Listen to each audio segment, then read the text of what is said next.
Hi and welcome to another Watch Geek video. Today we're taking a closer look at Nadir Vespera GMT that we unboxed a few weeks ago. And I can say right off the bat, it is one of those watches that has a lot of little details you don't notice right away. But first, let's get the one thing I don't like out of the way. And that is the yellow line that ends with a date aperture.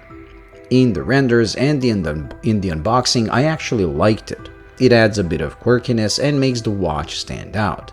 But after wearing this for a couple of weeks, I noticed that in every situation other than broad daylight, my brain registers it as an hour hand. And then I have to look for the actual hands to read the actual time. It surprised me how much it affects reading the time at a glance in a bad way. Also, the date cutting into the applied 3 o'clock marker somewhat bothers me, but since I can't think of another way to make it happen, I'm kinda okay with that.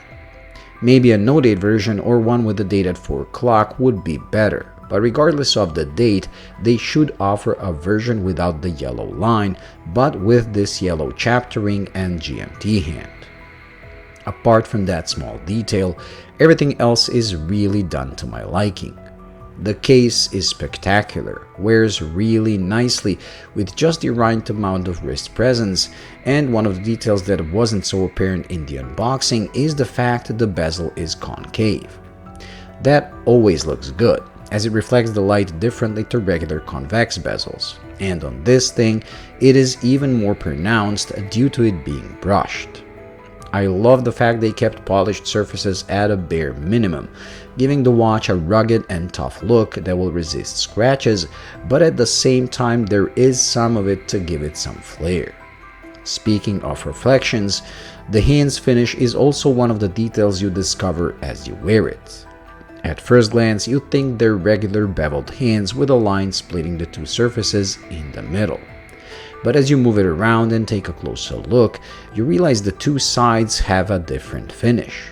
One is polished as you would expect, while the other is frosted, which is not something you see very often on watch hands. Usually brands combine brushing and polishing, while frosted finish is usually used on dials. Here, the dial has a brushed finish and the hands a frosted one. The reason why many brands combine two finishes on hands is legibility.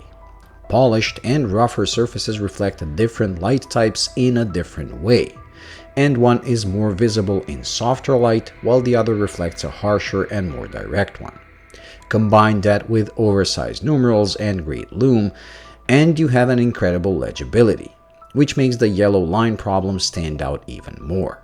Another original detail is the crown that has almost spikes for knurling at the part that you grab first, with more classical ridges further down.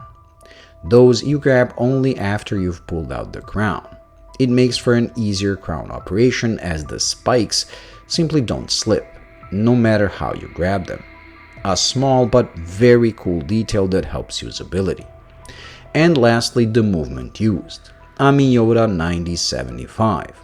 I always prefer 9000 series Miyotas over any Seiko or NH movement, especially when it comes to GMT function, as the Miyota is a true or traveler's GMT that gives you the ability to move the hour hand independently, rather than the GMT hand. This makes it easier to switch between main display time zones, which makes it more convenient for travel.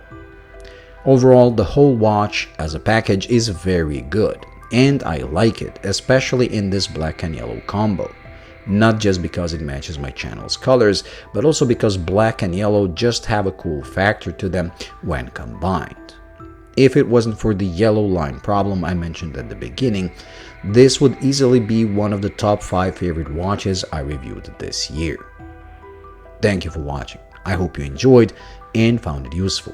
If you did, please like and subscribe, and until the next video, bye.